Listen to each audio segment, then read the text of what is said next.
How can I become rich in life? ஒழுங்கா படி, நல்ல மார்க் எடு, நல்ல வேலைக்கு போ, நெறைய ஹார்ட் ஒர்க் பண்ணு. அப்பதான் லைஃப் நல்லா இருக்கும். பணக்காரனும் ஆகலாம். நல்லா படி. ஆனா, படிப்பு மட்டும் முக்கியம் இல்ல. படிச்சுக்கிட்டே ஏதாவது வேலைக்கு போ. மணி எப்படி ஒர்க் ஆகுதுன்னு கத்துக்கோ. ஸ்கூல் உனக்கு மணிய பத்தி தியரிட்டிக்கலா தான் சொல்லித் தரும்.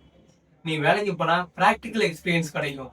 மணி எப்படி ஒர்க் ஆகுதுன்னு புரிஞ்சுக்கிட்டா நீ சீக்கிரம் பணக்காரன் ஆயிடலாம். So if I get a good job, can I become a rich man? கண்டிப்பா. சம்பளம் அதிகமா வந்தா லைஃப்லயும் செட்டில் ஆயிரலாம். நீ பணக்காரனாவும் ஆயிரலாம். சேலரி அதிகமாக, அதுபோல செலவும் அதிகமாகும். பணக்காரன் ஆகணும்னா நீ எவ்வளவு சம்பாதிக்கிறன்றதுல இல்ல. நீ எவ்வளவு சேவ் பண்ற, எவ்வளவு குரோ பண்றன்றதுல தான் இருக்கு. Is it enough to just save the entire salary you earn?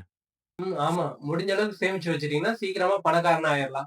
நீ சேவ் பண்ண காசை லாக்கர்ல பூட்டி வச்சா அதோட வேல்யூ அப்படியே தான் இருக்கும். நீ இதே இன்வெஸ்ட் பண்ண கத்துக்கிட்டா டைம் போக போக அதோட வேல்யூ இன்க்ரீஸ் ஆயிடும். What is asset and what is liability? நம்மகிட்ட இருக்கிற வீடு, காரு, பைக் இதெல்லாம் தான் அசெட். உன்னோட எஜுகேஷனுக்காக வாங்குன லோன் தான் லையபிலிட்டி. நீ வச்சிருக்க பொருளால உனக்கு காசு வந்தா அது அசட். உன்கிட்ட இருந்து காசை எடுத்தா அது லயபிலிட்டி. இது மாதிரி மேலும் வீடியோக்கு எங்களை ஃபாலோ பண்ணிக்கோங்க.